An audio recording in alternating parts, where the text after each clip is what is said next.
Hello, souls and demons, and welcome back. Today's story is written by Colpick. And with that, let's get on with the show. Sit back, grip your seats, maybe share it with a friend, and enjoy. My roommate is into some weird fairy shit. And these aren't cute little human dragonflies with flower petals for clothes and sweet smiles. I don't know about you guys, but when I think of fairies, I'm picturing something like Tinkerbell. Yeah, I know, she's technically a pixie, sue me. That is not the shit my roommate is fucking with. I noticed she was weird when I moved in. She was advertising for a roommate on Craigslist. And she said she'd need someone who was open-minded, who was also alright with strange people coming and going at all hours, who wouldn't ask questions about things that didn't involve them, and who would be okay with sharing a bathroom. Yeah, okay, not ideal, but I didn't need ideal. I needed livable. And honestly, I didn't really give a shit what she did in her spare time. Hell, she could have been cooking meth in her room. As long as she didn't get me involved in her drug deals, I wouldn't have given a shit. Turns out she wasn't dealing drugs, unless she was sharing marijuana with her deadbeat friends or something. Instead, she was into the occult, supernatural stuff, conspiracy theories. She believes in anything and everything. She's convinced that she's seen Bigfoot. She was abducted by aliens when she was 10 years old. She doesn't get vaccines because the government is using them to control people's minds. That kind of stuff. Is it terrible for me to say that I kind of like her? I mean, let's make no mistake here. She's fucked in the head. But she's actually a really good roommate. Pays her bills on time, cleans up after herself, asks me before having her weird gatherings and rituals and shit. Whenever she buys groceries, she grabs my favorite candy bar for me. And at least she's interesting. I'd rather sit and talk to her for an hour than listen to Nancy from work describe her latest MLM adventures. And before you argue with me, Stella, that's the name my roommate chose for herself, I guess, doesn't vote. So it's not like her weird-ass opinions and beliefs hurt anyone else. She told me once she thinks that if you enter a voting booth, the government will put you to sleep, embed your skin with a mind-reading chip, and release you back into society, and you won't have any memory of what happened. And that it happened to her mom, and that's why her mom believes in evolution. Right. Anyway, so life with Stella wasn't terrible. We got along okay for the most part, and we managed to live together for 6 months before her weirdness started to get a little too close for comfort. What do I mean by that? Well, one morning I woke up to mold growing in a ring in our living room. Seriously, it was a huge-ass ring. Our living room is actually pretty sizable, and especially since Stella doesn't believe in furniture, so it's practically empty except for her weird candles everywhere. It never bothered me, since I don't use the common spaces much anyway. But mold growing in my apartment was definitely not okay. Stella, what the hell is this? I asked. Stella was sitting at the edge of it, a mountain of books next to her. I saw a few titles straight away. Myths of the Fae folk, fairies and other creatures, the magical arts. In her hands was a book on botany, which was extremely peculiar in the moment, but not so much in hindsight. It's a fairy ring. At least it will be, she said, a small frown on her petite lips as she pored over her book. I bit back the urge to scream. I don't know what a fairy ring is, but I'm pretty sure it doesn't belong in our fucking living room. If you don't get it out of here, so help me God. Stella sighed and put her book down. I thought you'd say that. she said, reaching into the black messenger backpack at her side and pulling out a slightly crumpled envelope. She always had that bag on her, and I often saw her pull out any number of weird things from it. So you can understand that I was a little hesitant to take the envelope from her. But I did, and I opened it, and immediately my frayed nerves were soothed. $500 in cash will do that to a person. For the inconvenience, she said, going back to her book without a second glance at me. And if we get in trouble with the landlord, I'll pay for any damages. I knew our landlord wouldn't bother coming around and checking. He didn't give a shit what anyone did in those apartments anyway. So I was more than happy to let it slide, as long as that shit didn't start growing in my room. I did wonder where she got all that money though. Stella was never short on cash, even though she didn't have a job. At least, not that I could tell. Oh well, never look a gift horse in the mouth. I shrugged my shoulders and let it go. That night before I went to bed, I googled fairy rings. I only read for about 5 minutes before I got bored and gave up on it. Do you know how much has been written about these things? Too fucking much. Anyway, I figured out 2 very important things. First, many cultures believe that fairy rings are caused by fairies or pixies dancing in a circle. Second, mortals should absolutely not fuck with them. Now, I wasn't worried. Not only did I not believe in fairies, but I was also pretty sure you couldn't just grow your own fairy ring. I figured that Stella would lose her interest in it after a few weeks, like she always did with her random obsessions. And then she'd get rid of it and life would continue as normal. Before that had a chance to happen, however, the fairy ring grew. After a few days, it had sprouted mushrooms. I shit you not. Literal mushrooms were growing in my living room. Stella seemed overjoyed with this arrangement. I was pretty grossed out because our room was starting to smell. Damp and musty and just gross.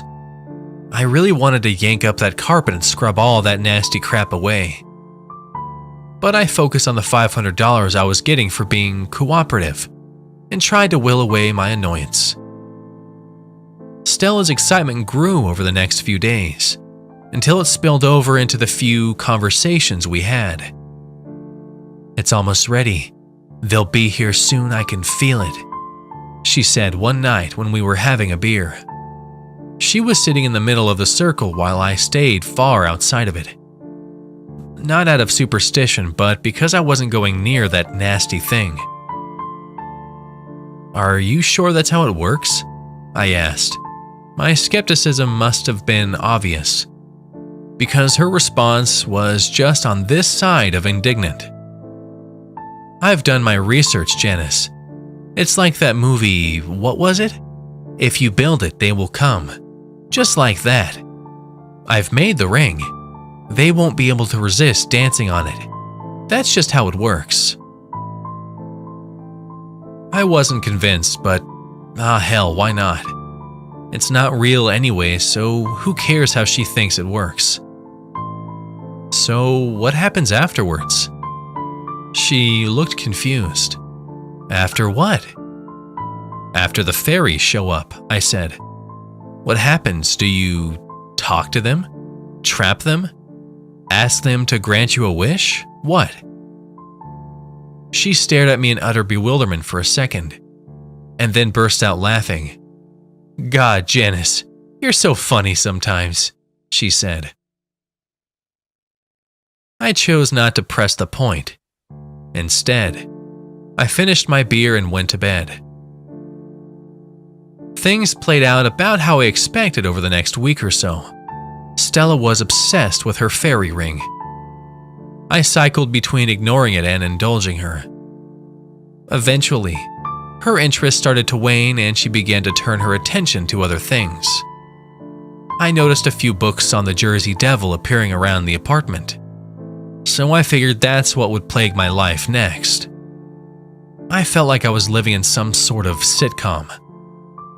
And then, 3 weeks ago, something very different happened. I woke up around 4 in the morning, my sleep disturbed by a strange blue glow coming from under my door. I stumbled out of bed, rubbing the sleep from my eyes as I went in search of the light source. As soon as I entered the living room, I was almost blinded by the blue light assaulting my eyes. I swore to myself as I shielded my face, trying to let my eyes adjust.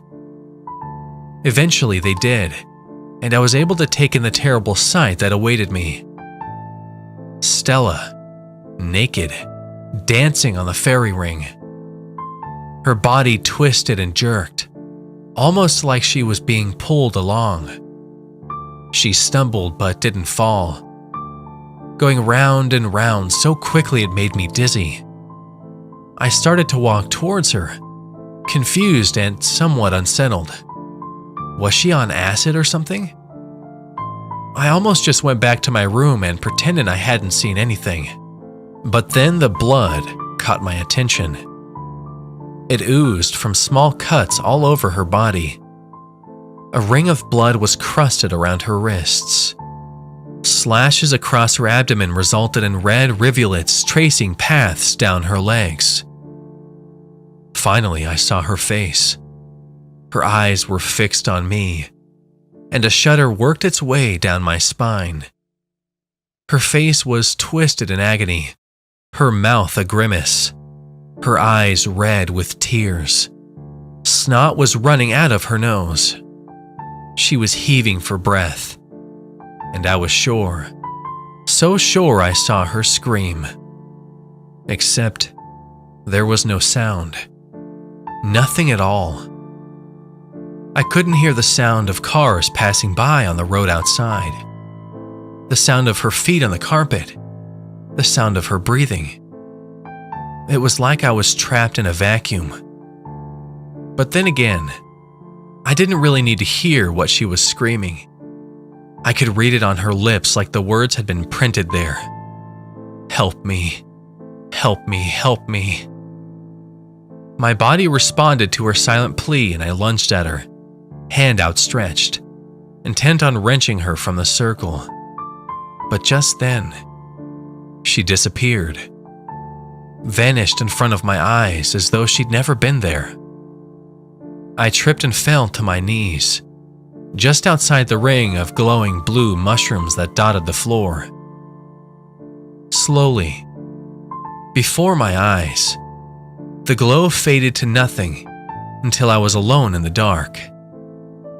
Just me, the silence, and the knowledge that Stella was not coming back.